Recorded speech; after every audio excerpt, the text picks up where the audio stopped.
Bonjour Rebecca Balestra. Bonjour. De quoi vous nous parlez ce dimanche matin, Rebecca? Alors, moi, j'ai accouché le mois passé. Félicitations. Merci beaucoup. Quand même, ma toute première sortie postpartum, je la fais au Beau-Parleur. Je vais dire, mais non, mais merci bien, je sors de tôle, je vais pas au claque, je vais au couvent. Mais je suis ravie, c'est tellement dense en ce moment. Chez moi, le bureau, c'est les vacances. Chaque pas hors de la maison, c'est une bouffée de souffle. Imaginez-vous, je sors la poubelle, j'ai l'impression de gagner au loto. Alors, être ici, aujourd'hui, à la RTS, dans les locaux de la Sala. La Sala, le bled où il ferait soleil qu'on croirait qu'il pleut. En fait, la Sala en postpartum, je vais vous dire, c'est comme être aux Seychelles. Voilà. Et donc, j'ai accouché le mois passé. Et je peux vous dire qu'il y a quelque chose de l'ordre de la fierté d'avoir mis au monde un enfant. C'est comme quand on se retourne pour regarder ce qu'on a fait aux toilettes. C'est tellement gratifiant. Mais parfois, on est un peu trop expansif dans notre bonheur d'être parent. C'est vrai, ça frise l'indécence. Ces photos de nouveau-nés directement postées sur Instagram, le truc, il passe de la nuit de tes entrailles au spotlight des réseaux sociaux sans transition aucune. C'est comme Yann Marguet qui est né à Sainte-Croix, qui finit sur Quotidien. Le mec qui passe du trou du cul du monde à la ville lumière. Il va se toucher les fils complets, ce bouseux. On la connaît, la photo de naissance générique avec le bout de pied ou la petite main encore enroulée dans le bracelet de la maternité avec en dessous le prénom de l'enfant en légende, Marlowe. Mais laissez-lui un mini bout de répit à ce pauvre gars. Déjà, il doit se remettre de s'être fait appeler Marlowe, donnez-lui du temps, toute une vie. Et ensuite, c'est comme le rôti de porc, faut le laisser se reposer après cuisson avant de le servir directement dans la gueule des gens. Pauvre Marlowe qui a encore la marque de la paroi de l'utérus de sa mère sur la tronche. Alors je sais que vous êtes fiers comme Artaban, parce qu'accoucher c'est comme quand on a réussi à démouler son flanc, ça fait très plaisir.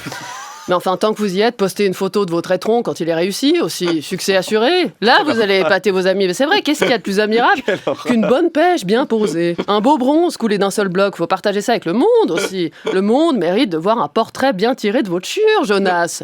Puis vous lui trouvez un joli nom à votre chure. C'est important de nommer son œuvre, comme pour votre chiard. D'ailleurs, vous pouvez garder Marlowe, parce qu'on est tous d'accord là-dessus. Marlowe, c'est un beau prénom de merde. Non, je suis dure, je suis mauvaise. On sait bien que quand le bébé vient de sortir, on n'est pas tout à nous, on est gaillouf. Ça fait 24 heures qu'on essaie de pousser les orties dans mémé. On nous demande de donner un prénom à ce moment-là. On n'est pas apte.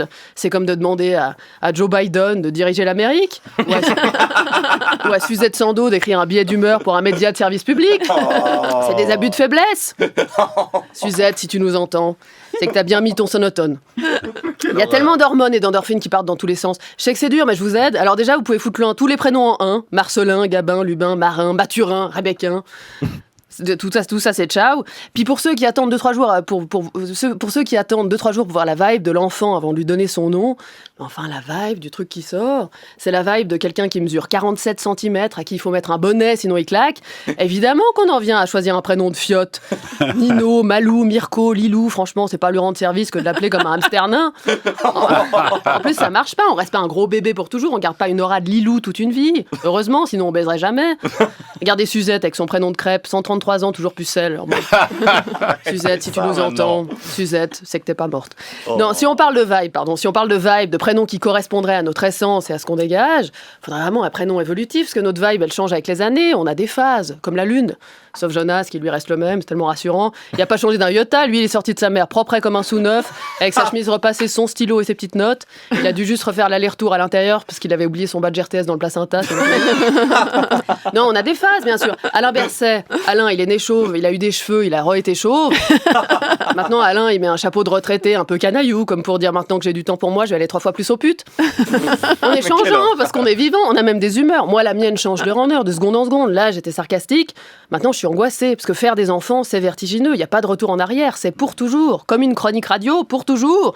Sur mon épitaphe, gravé dans la pierre, on pourra lire Rebecca Balestra, actrice, autrice, mère de famille, et la femme qui disait merde bullshit à l'antenne le dimanche 11h. La femme vulgaire.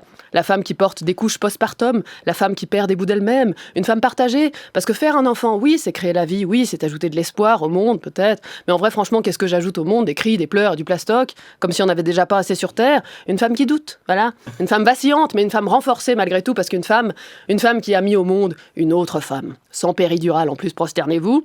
Et je peux vous dire qu'en tant que comédienne de théâtre, qui connaît les applaudissements et la reconnaissance, qui ne connaît que ça, je peux vous dire que toutes les gloires sont bien relatives, voire dérisoires, comparé à un accouchement sans péridurale. Donc une femme fière d'elle-même, aujourd'hui une femme assurée, mais une femme qui revient sur ce qu'elle a dit. Parce que quand bien même si on fait le choix d'un prénom digne, un prénom sacré face auquel il n'y a rien à redire, comme on se fout de la gueule d'un archange comme Gabriel, d'une sainte comme Marie, ou d'un prénom hébraïque comme Jonas, qui signifie colombe. Ou pigeon. Ou pigeon, tout à fait. Puisqu'une fois donné ce prénom, on empruntera des abréviations toutes singulières et débiles. Gabriel deviendra Gabi, Marie Mimi, Jonas, je sais pas comment vous appelez votre mère, Jonas, Jojo, Nanas, ma colombe, mon pigeon. Jojo. Jojo. Bref, des petits surnoms pathétiques emplis d'un amour inconditionnel et permanent, parce qu'on ne met pas au monde un enfant, on met au monde son enfant.